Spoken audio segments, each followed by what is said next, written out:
नमस्कार मेरे प्यारे विद्यार्थियों, बीआर एजुकेशन यूट्यूब चैनल पर आपका बहुत बहुत हार्दिक स्वागत एवं अभिनंदन है। मित्रों, आज आपकी बेहद मांग पर विज्ञान में 10वीं कक्षा की केमिस्ट्री पार्ट को लेकर आया हूं, जिसका टॉपिक का नाम है आवर्त सारणी। मैं युवार गहलोत, बने रहे मेरे साथ।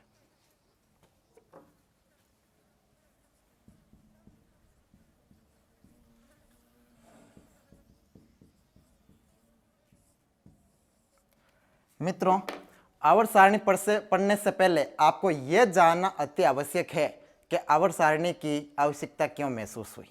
मित्रों, आवर्त सारणी इसलिए बनेगी क्योंकि बहुत सारे तत्वों की जब खोज हो चुकी थी तब एक साथ इसका अध्ययन करना संभव नहीं था। इस कारण इस आधुनिक आवर्त सारणी को बनाने की जरूरत पड़ी थी। सबसे पहले मित्रों मैं बात करता हूँ इसके इतिहास की, तो सन 1800 ईस्वी तक लगभग 31 तत्वों की खोज हो चुकी थी। कितने तत्वों की? 31। और 1865 ईस्वी तक लगभग 63 तत्वों की खोज हो चुकी थी। देखो, 1831 तत्व थे तो आसानी से अध्ययन कर सकते थे, लेकिन 1865 के बाद जब 63 तत्वों की खोज हो चुकी थी तब एक साथ इसका अध्ययन कर पाना संभव नहीं था।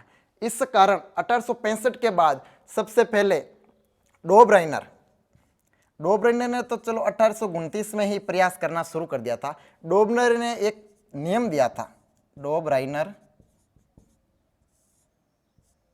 जिन्होंने अपना सबसे पहले आवर्त सारणी बनाने का श्रेय प्राप्त किया था। इन्होंने नियम दिया था, उस नियम का नाम है त्रिक नियम। कौन सा नियम है? त्रिक नियम। इसके तहत डोबराइनर ने सबसे पहले आवर्त सारणी में 3-3 समूह में विभेदित किया था। और इन्होंने लगभग कितने समूह बनाए थे? टोटली 3 ही समूह बना पाया था, आगे नहीं बना पाया था। इसका देखिए, इन्होंने सबसे पहले जो समूह बनाया था यह था लिथियम, सोडियम और पोटेशियम। इन 3 तत्वों का एक समूह बनाया गया था। और ये नियम कहता क्या है? ये नियम कहता है जब इस तीनों तत्वों के परमाणु भार का योग है और उसका औसत उसमें मध्यम स्तर तत्वों के परमाणु भार के लगभग बराबर होता है। तो देखिएगा मित्रों, लिथियम जिसका परमाणु क्रमांक होता है 3, सोडियम जिसका होता है 11 और पोटेशियम इसका होता है 19। अब इसका परमाणु भार होता है लिथियम का 7, सोडियम का होता है 23 और पोटेशियम का होता है 39। ठीक है, अब इसको आप जोड़ेंगे तो 69 आएंगे। कितना आएंगे? 69। इसके अंदर भाग दीजिए, 3 तत्व है तो 3 से डिवाइड कीजिएगा तो कितने आ रहे हैं?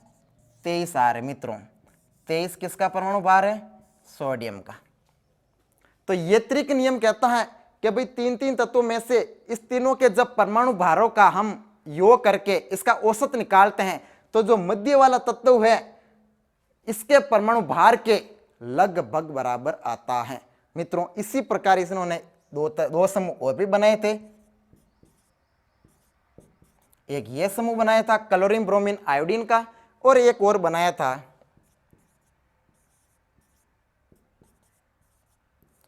कैल्शियम, स्ट्रोंशियम और बेरियम। ये सिर्फ 3 ही समूह बना पाया था डोबराइनर, इसके आगे इन्होंने कोई समूह नहीं बना पाए थे। इस कारण इसकी आवर्त सारणी इतनी महत्वपूर्ण नहीं रही थी। सिर्फ 3 ही समूह मतलब 9 तत्वों का ही अध्ययन कर सकते थे इसके अनुसार।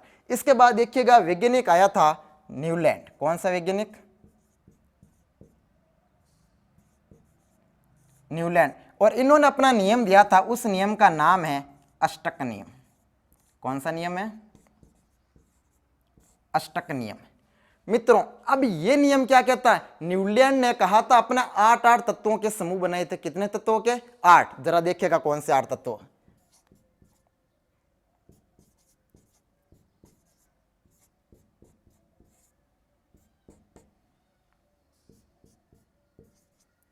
अब देखिएगा उन्होंने ये देखो ये पूरा समूह बनाया था। ये कितना तत्व देखिएगा? 1 2 3 4 5 6 7 और 8। ये 8 तत्वों के समूह बनाए थे। इसका नाम अष्टक पड़ा था। और डोबराइनर ने 3-3 तत्वों के समूह बनाए थे, इस कारण इसका नाम क्या रखा था? त्रिक नियम था। रटने की जरूरत नहीं, देखो नाम से स्पष्ट है। अब देखिए ये कहना क्या चाहते, इसका अष्टक नियम है क्या, ये जानना अति आवश्यक है। न्यूलैंड ने यह कहा था कि जिस प्रकार के संगीत स्वर में 8वां स्वर पहले स्वर से समानता दर्शाता है, उसी प्रकार जो ये पहला तत्व है 8 तत्व से समानता प्रदर्शित करता है। कैसे? जिस प्रकार संगीत स्वर होते हैं सा रे गा म प ध नि सा। अब देखिएगा मैं यहां लिख रहा हूं सा रे गा म प ध नि और सा। ये देखिएगा दोस्तों, जो ये पहला स्वर है 8वें स्वर से समानता दर्शाता है।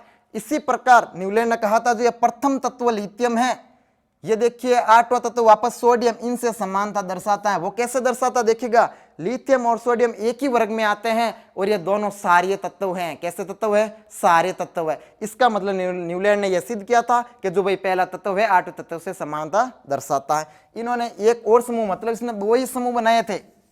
पहला समूह तो ये हो गया, दूसरे इसके आगे देखिए सोडियम के आगे तत्व आता है आपके मैग्नीशियम।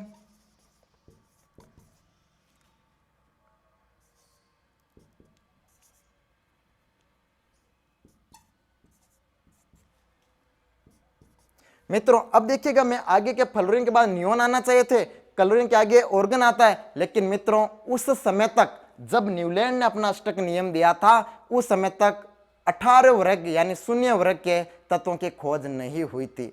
इस कारण अब देखिएगा क्लोरीन के बाद सीधा कौन आता है? पोटेशियम। हम देखिएगा मित्रों ये पोटेशियम भी एक ही वर्ग में आता है। इस कारण न्यूलैंड ये कहना चाहता है कि भाई जो पहला तत्व है 8 तत्व से समानता दर्शाता है। लेकिन इसकी आवर्त सारणी यहां तक ही सीमित रही, इसके आगे इन्होंने कोई आवर्त सारणी में अपने नए तत्व नहीं जोड़ पाया था। ये थी मित्रों न्यूलैंड का अष्टक नियम और डोबनी, दोनों नियम क्लियर हो गए। मैं आगे चलता हूं मेंडलीव की तरफ।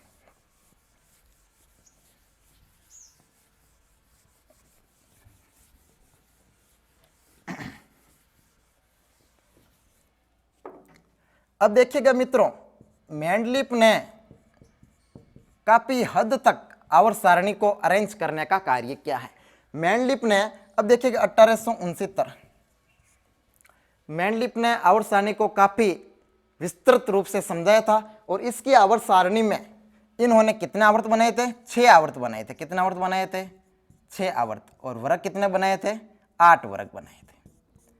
6 आवर्त और 8 वर्ग में विभाजित किया था और 8 वर्ग को सभी प्रत्येक वर्ग को 2 उपवर्ग ए और बी में भी विभाजित किया था। मित्रों मेंडलीव की आवर्त सारणी किस पर आधारित है? परमाणु भार पर। परमाणु भार पर आधारित है। इन्होंने कहा था कि कोई भी परमाणु तत्व है वो परमाणु भार के आवर्ती फलन होता है, मतलब परमाणु भार के बढ़ते क्रम के इसने व्यवस्थित ढंग से समझाया था। लेकिन ये पूर्ण रूप से सही नहीं थी, इसके में कुछ कमियां रह गई थी। कमियां ये रह गई थी कि कुछ तत्वों को एक ही वर्ग में रखा गया था लेकिन उसके गुण समान नहीं थे, और कुछ तत्वों के समान गुण होते हुए भी अलग वर्गों के अंदर रखा गया और समस्थानिक को उचित स्थान नहीं दिया गया था। इसके आगे देखिएगा मेंडलीव जिसने आवर्त सारणी बनाने के बाद अब हम पढ़ते हैं आधुनिक आवर्त सारणी, जो आज हम पढ़ते हैं। मित्रों आधुनिक आवर्त सारणी की तरफ मैं आपको समझाना चाहूंगा। आधुनिक आवर्त सारणी किसने दी थी इसके बारे में आपको जानना अति आवश्यक है।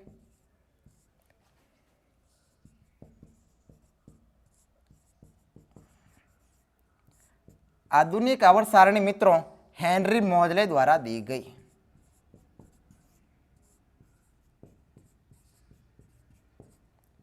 किसके द्वारा दी गई थी? हेनरी मोजले।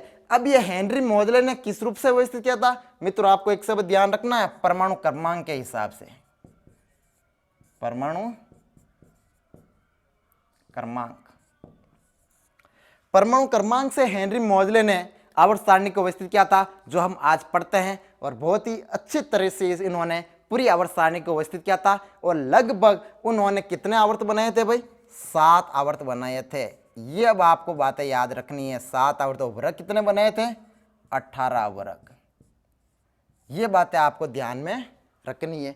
7 आवर्त और 18 वर्गों की ये आधुनिक आवर्त सारणी हेनरी मोजले वैज्ञानिक द्वारा प्रस्तुत की गई थी। इन्होंने 4 उपकोषों के अंदर व्यवस्थित किया था, S, P, D और F। ये 4 उपकोष थे। मित्रों अब देखिएगा S उपकोष जो इस साइड के अंदर उन्होंने रखा था, P ब्लॉक इस साइड में रखा था और D बीच के अंदर और F अलग रखा गया था। मैं आपको पूरी आवर्त सारणी बनाकर बताता हूं।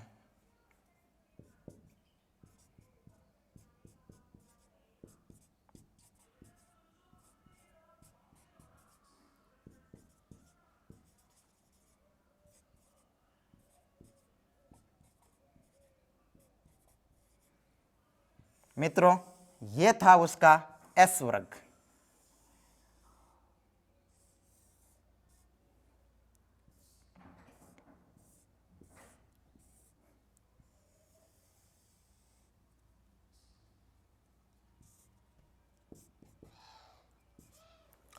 मित्रों, यह था एस वर्ग नाम से जाना जाता है, जो पहला और दूसरा वर्ग है।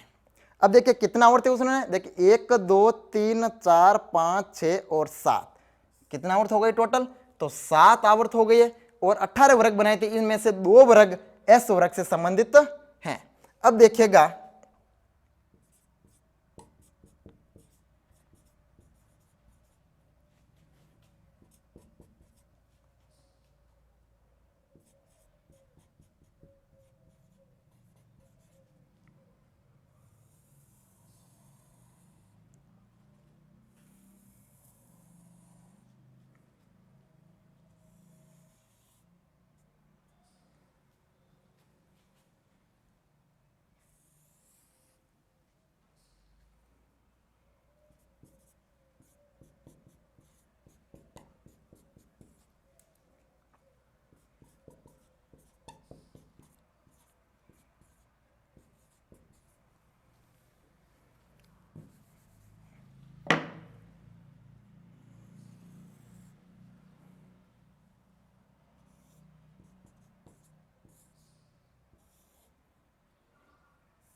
हाँ, अब देखिएगा मित्रों, जो ये तो सारणी थी, इसके अंदर पहला और दूसरा वर्ग किनसे संबंधित है, एस वर्ग। और इसके डिम से लगाकर जिंक तक, यानी मतलब ये 10 तत्व हैं। देखिएगा 1 2 3 4 5 6 7 8 9 और 10, इस वर्ग को बीच के अंदर हम किससे जाने जाते हैं, डी वर्ग। ये डी वर्ग है, ये एस वर्ग है, और इस वाले ब्लॉक को कहते हैं पी वर्ग। कौन सा वर्ग है, पी। इसके अंदर अब देखिएगा मित्रों, अब बात आपको ये याद रखनी है कि एस वर्ग के अंदर 2 ही वर्ग क्यों है, डी के अंदर आपको 10 ही वर्ग क्यों लिखे गए हैं, कितना वर्ग, 10 ही क्यों रखे गए हैं, ये इसको बारे में आपको जानकारी होना आवश्यक है।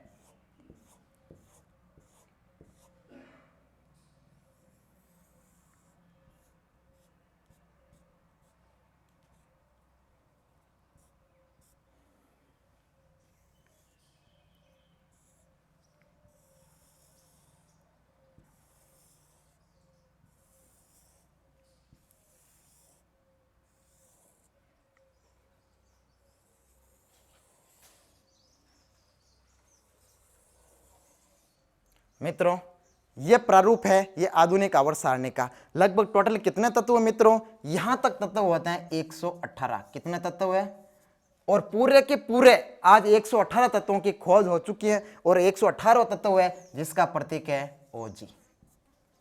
तो पूरे 118 तत्व की खोज हो चुकी है। मैं पूरे इस, देखो पी वर्ग है, डी है, इसके बाद देखिएगा यहां से नीचे एक एफ ब्लॉक दे रखा है, इसके अंदर कितने तत्व है, लगभग पूरे 14 और 14, 2 सीरीज दे रखी है, मतलब 28 तत्व होते हैं, वो एफ श्रेणी में रखे गए हैं। मित्रों, अब देखिएगा मैं बात करना चाहता हूं कि भाई एस वर्ग के अंतर्गत 2 ही वर्ग क्यों रखे गए थे, क्योंकि एस उपकोष के अंदर एक कक्षक होता है। कितना कक्षक होता है, एक कक्षक होता है, और एक कक्षक में हम कितने इलेक्ट्रॉन भर सकते हैं, मैक्सिमम 2 इलेक्ट्रॉन भर सकते हैं। कितने इलेक्ट्रॉन भर सकते हैं मित्रों, 2 इलेक्ट्रॉन। इस कारण 2 इलेक्ट्रॉन के कारण ही आवर्त सारणी में वर्ग भी कितने रहने चाहिए थे, 2 रखने चाहिए थे। बात करता हूं मैं पी ब्लॉक की। पी उपकोष के अंतर्गत 3 कक्षक होते हैं। कितने कक्षक होते हैं, 3 कक्षक होते हैं, जिसे पी एक्स, पी वाई और पी जेड के नाम से भी जाना जाता है। अब इसके अंदर देखिए मैक्सिमम कितने इलेक्ट्रॉन भर सकते हैं अपन, 6 इलेक्ट्रॉन भर सकते हैं। तो इसके अंदर देखिए 6 वर्ग है, 1 2 3 4 5 और 6 वर्ग है। मित्रों देखिएगा डी वर्ग, डी उपकोष के अंदर 5 कक्षक होते हैं। कितने कक्षक होते हैं, 5 कक्षक होते हैं, और 5 कक्षक में से कितने इलेक्ट्रॉन भरे जाते हैं, टोटल 10 इलेक्ट्रॉन भरे जाते हैं। इस कारण मित्रों 10 वर्ग इसके अंतर्गत रखे गए हैं। मित्रों देखिएगा एफ वर्ग के अंदर टोटल 7 कक्षक होते हैं। कितने कक्षक होते हैं? 7 कक्षक होते हैं। और इन 7 कक्षकों में से कितने इलेक्ट्रॉन भर सकते हैं अपन? टोटली 14 इलेक्ट्रॉन भर सकते हैं। इस कारण इस समूह के अंदर 14 के दो समूह में रखे गए। समझ में आया होगा मित्रों। अब देखिएगा आपको देखो ये कक्षा है 10वीं कक्षा के लिए महत्वपूर्ण है और विज्ञान वर्ग के सभी विद्यार्थियों के लिए महत्वपूर्ण है और प्रतियोगी परीक्षार्थियों के लिए भी महत्वपूर्ण है। इसके अंदर खास बातें क्या है इसके बारे में आपको मैं जानकारी देता हूं। इसके अंदर आपको ध्यान रखना है जो आवर्त सारणी का पहला वर्ग है इसको किस नाम से जाना जाता है? आपको याद रखना है सारीय तत्व। सारीय तत्व। दूसरा वर्ग है वो कौन सा है? सारीय मृदा धातु। सारीय मृदा धातु। अब देखिएगा इसके अंदर देखिएगा जो अंतिम वर्ग है इसको हम 18 वर्ग जिसे शून्य वर्ग भी कहा जाता है। कौन सा वर्ग? शून्य वर्ग भी कहा जाता है। और इस वर्ग को क्या नाम है? इसका नाम है उत्कृष्ट गैस है। क्या नाम है? उत्कृष्ट गैस है। और क्या नाम है इसका? उत्कृष्ट गैस के साथ इसका नाम और भी कहते हैं जिसे हम एक और नोबल गैस भी कहते हैं। ठीक है, तो ये नाम है इन तत्वों के। भाई इसको उत्कृष्ट गैस और नोबल गैस क्योंकि इसका जो अष्टक होता है इसके अंदर पूर्ण पूरित कक्षक भरे होते हैं। अब देखिएगा जो 17वां वर्ग है 17 वर्ग को क्या नाम दिया गया? 17 वर्ग को नाम दिया गया हेलोजन। मित्र क्या नाम दिया गया है? हेलोजन। 16वें वर्ग और 15वां वर्ग। अब इसके अंदर देखिएगा 16 वर्ग को भी कुछ नाम दिया गया है। उसका क्या नाम है 16 वर्ग का? देखो ये 16 है, ये 15 है, ये 14 है और ये 13 वर्ग है। अब देखिएगा 16 वर्ग के तत्वों को नाम दिया गया है चेल्कोजन। क्या नाम है? चेल्कोजन। देखिएगा 15 का भी एक नाम है। 15 वर्ग का क्या नाम है? इसका नाम है भाई 15 का निकोजन। क्या नाम है? निकोजन। और जो 14 वर्ग है इसके अंदर श्रृंखलन का गुण पाया जाता है। कौन सा गुण पाया जाता है? श्रृंखलन का। ये चीजें दोस्तों आपको बहुत काम आएगी। ये कई बार कंपटीशन एग्जाम के अंदर भी पूछे जाते हैं। आपको ध्यान रखना 18 वर्ग को उत्कृष्ट गैस कहते हैं या नोबल गैस कहते हैं, 17 वर्ग को हेलोजन कहते हैं, 16 वर्ग को चेल्कोजन कहते हैं, 15 वर्ग को निकोजन कहते हैं और 14 वर्ग के तत्वों में श्रृंखलन का गुण पाया जाता है। और पहले वर्ग को सारे तत्व कहते हैं और दूसरे वर्ग को सारे मृदा धातु कहते हैं। उम्मीद करता हूं आपको ये समझ में आया होगा। अब देखिएगा मित्रों इसके अंदर हेलोजन ही क्यों कहते हैं, निकोजन क्यों कहते हैं, चेल्कोजन क्यों कहते हैं, श्रृंखला गुण कैसे पाए जाते हैं, इसके बारे में आपको जानना आवश्यक है। अब देखिएगा हेलोजन क्यों कहते हैं? क्योंकि जो 17 वर्ग के तत्व होते हैं फ्लोरीन है, क्लोरीन है और आगे इसके अंदर ब्रोमीन है, आयोडीन है और एस्टेटिन है, ये सभी तत्व होते हैं, ये सभी सल्ट बनाते हैं। क्या बनाते हैं? सल्ट बनाते हैं। इस कारण इसको हेलोजन नाम दिया गया। 16 वर्ग के सदस्य ऑक्सीजन है, सल्फर है, सेलिनियम है, टेल्यूरियम है और पोलोनियम है। ये तत्व है, ये तत्व सभी क्या बनाते हैं? अयस्क बनाते हैं। इस कारण इसको नाम क्या दिया गया? चेल्कोजन नाम दिया गया। अब देखिए जो 15 वर्ग है नाइट्रोजन है, फास्फोरस है, आर्सेनिक है, एंटीमनी है और बिस्मिथ है। जो ये सभी तत्व है ये बनाते हैं अपने फर्टिलाइजर मतलब उर्वरक बनाने में काम आते हैं। इस कारण इसको नाम क्या दिया गया? निकोजन नाम दिया गया। अब देखिए जो 14 वर्ग है कार्बन है, सिलिकॉन है, जर्मेनियम है, गैलियम है, टिन है और लेड है। तो इस तत्वों के अंदर जो कार्बन है, सिलिकॉन है, जर्मेनियम है, इसके अंदर आपस के अंदर इसके अंदर जुड़ने यानी श्रृंखला बनाने का इसके अंदर गुण पाए जाते हैं। यानी खूब सारे तत्व जुड़कर एक लंबी श्रृंखला का निर्माण करते हैं। तो ये बात ही आपके इतने की। ठीक है, अब देखिए अंतिम वर्ग में कौन कौन से तत्व आते हैं? हीलियम है, नियोन है, ऑर्गन है।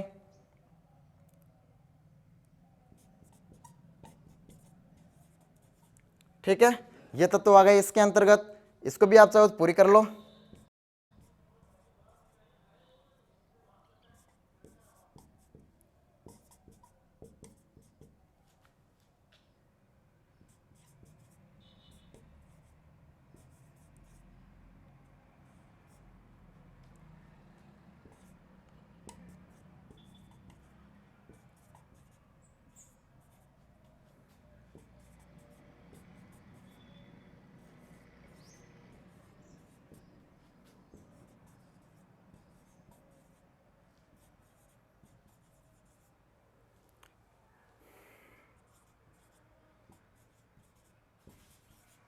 ये देखो इस प्रकार से पूरी आवर्त सारणी को अरेंज किया गया है। मित्रों इसके अंदर यहां पर देखना, यहां पर जो 56 यानी देखो सीजियम के बाद कौन आता है, बेरियम आता है, बेरियम के बाद लेंथेनम आता है, लेंथेनम के बाद सीधा हेपनेम आ गया। कौन सा आ गया, हेपनेम आ गया। मित्रों यहां पर देखना 56 नंबर पर आता है और सीधा ये 72 आ गया। कितने पर आ गया, 72। मतलब 56 से सीधे 72 क्यों आए, मतलब 57 से लगाकर 71 तक यहाँ पर प्रथम श्रेणी है वो होती है आपके एफ श्रेणी, जिसे हम लेंथेनाइड श्रेणी कहते हैं क्योंकि लेंथेनम से शुरू होते हैं। इसके बाद देखिएगा 89 पर यानी यहाँ से एक्टिनियम और सीधे यहाँ पर 103 आते हैं लॉरेंसियम। ठीक है, तो जो ये 190 यानी 89 से लगाकर 103 यानी यहाँ पर 104 आ जाएगा। तो 103 तक जो सीरीज होती है उसे एक्टिनॉइड कहते हैं क्योंकि एक्टिनॉइड तत्वों के बाद आते हैं। तो यहाँ से आपके हो गए एफ श्रेणी। मित्रों ये पूरी थी आपके SPDF चारों ब्लॉक बता दिए मैंने, और इसके बारे में आपको बता दिया भाई कौन कौन से वर्ग के अंदर कितने तत्व रखे गए। ये थी हेनरी मोजले की आवर्त सारणी जिन्होंने परमाणु क्रमांक से, मतलब परमाणु क्रमांक कैसे, यहाँ से 1 है तो यहाँ से 2 हो जाएंगे, फिर यहाँ से देखो 3 4 5 6 7 8 9 10, इसी प्रकार 11 12 13 14 15 16 17 18 19 20 21 22 23 24 25 26 27,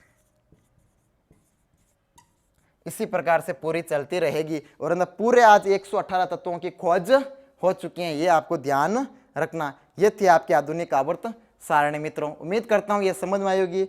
आपको एक मिलते हैं अगले एक नई कक्षा के साथ। इजाजत दीजिए मुझे। जय हिंद, जय भारत, धन्यवाद।